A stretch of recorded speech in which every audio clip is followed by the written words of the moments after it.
in the city, the weatherman complains.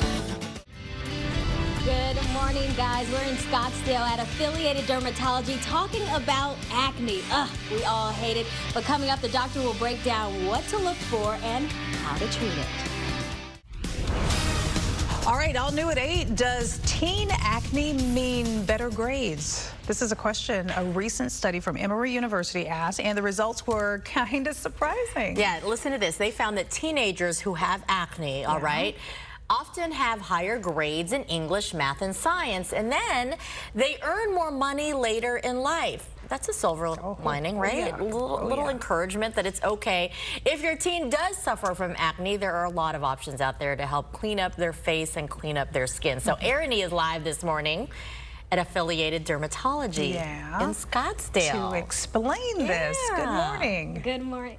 Good morning, guys. Yeah, we're talking about acne. We've all dealt with it, most of us, either as teens or even as adults. And you mentioned that new study with Emory University showing a correlation with teens who have acne, but also being great students. And I want to bring in Dr. Manway to shed a little light on this situation. Tell us a little bit about is there a correlation, or what have you seen in teens that have acne and their personality? Yeah, that's very interesting. I've only recently heard about this study, but it makes sense to me because a lot of my patients with pretty bad acne can be a little bit more introverted, a little bit less social, things like that. So, I mean, it makes sense that they might spend a little bit more time studying in the books. And it really, when you do improve a lot of these kids' acne, their confidence improves. It can be really pretty life-changing as far as their social sphere goes. It's a pretty interesting study. But there is a way to treat it. We'll get to that in just a moment. But first, talk about, are there different types of acne that we should be able to, recognize? Yeah, so the two main categories of acne that I really like to kind of educate patients on is mainly this inflammatory type of acne and like the more milder non-inflammatory type of acne. And that being the inflammatory kind is going to be more like that red, angry, tender, like more like cystic nodules that sometimes patients get.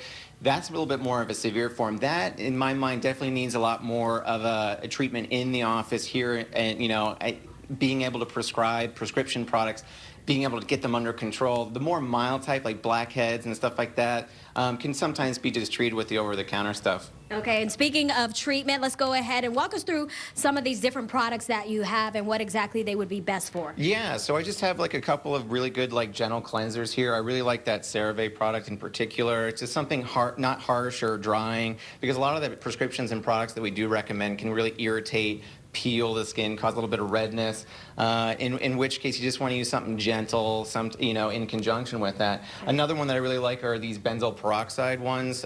It's pretty much one of the only two over-the-counter products that I usually recommend because it's pretty effective, not as harsh or drying or irritative as some of the other stuff that's out there. Can really benefit kids, especially with which only like a mild case of acne. What generally causes acne when we're talking about the more serious cases, the inflammatory type? I mean, it's a mix of genetics. Hormones is a big, huge player when it comes to acne development. Stress can really flare people up, of course. You want to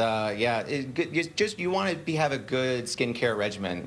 So you want to definitely cleanse your face at least twice a day, and avoid having like oil and sweat and dirt kind of sit on it for too long. That can really exacerbate some people.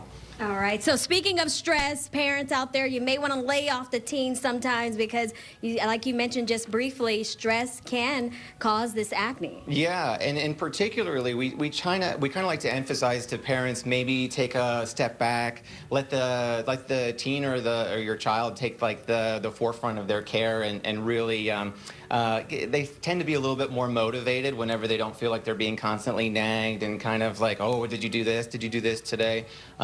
Whenever they feel like it's their responsibility and something, they sometimes do a little bit better rather than like, oh, you got to wash my face again, that kind of stuff, All right, thank you so much, doctor. All right, guys, we'll send it back to you in the studio.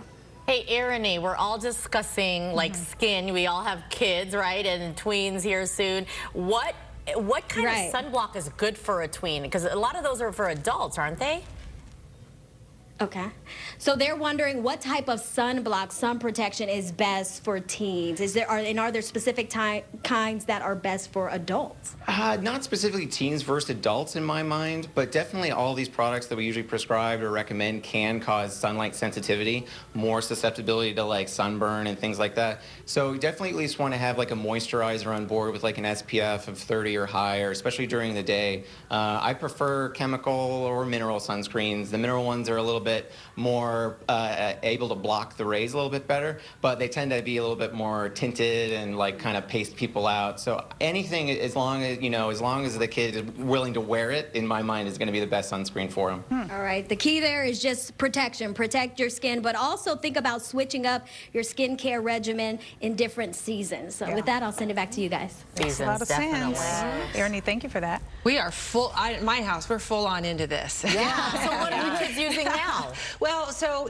Kennedy spends a lot of time, well, both the kids spend a lot of time outside because they play baseball and softball. So Kennedy uses Neutrogena, but she also washes her face and uses a moisturizer now, even at 11, 12 years old. Well, that's because tweens. Yes, because she spends so much time outside. So she uses CeraVe. I don't know if you guys have heard of that. That's one of the things you mentioned. That was exactly right. And the nice thing about CeraVe is it's created by dermatologists, but it's over the counter. Yeah. And so it's not going to be like going to Dillard's or Macy's and getting that. And they're in that giant thing, and you don't run out of it fast. The one that that dermatologist, the Elta MD, I just went to a new dermatologist. It's like the 4th dermatologist to recommend that one. That's the one. And tip for you, I mean, that one's a little bit pricier. Walmart.com has the best prices on that. Okay, nice. to know. And then it's delivered to you. And then it's delivered to you as well, but that's a really good one. Yeah. No, there was some good stuff on that table. Yeah, Then we absolutely. beg the question, if pimples will help you get paid later on Should we in just let them life? have pimples then? I think what you're saying. That was my first question. I'm like, why are we trying to get rid of them? I thought they were good. There's something in the science there, relationship, not correlation, right?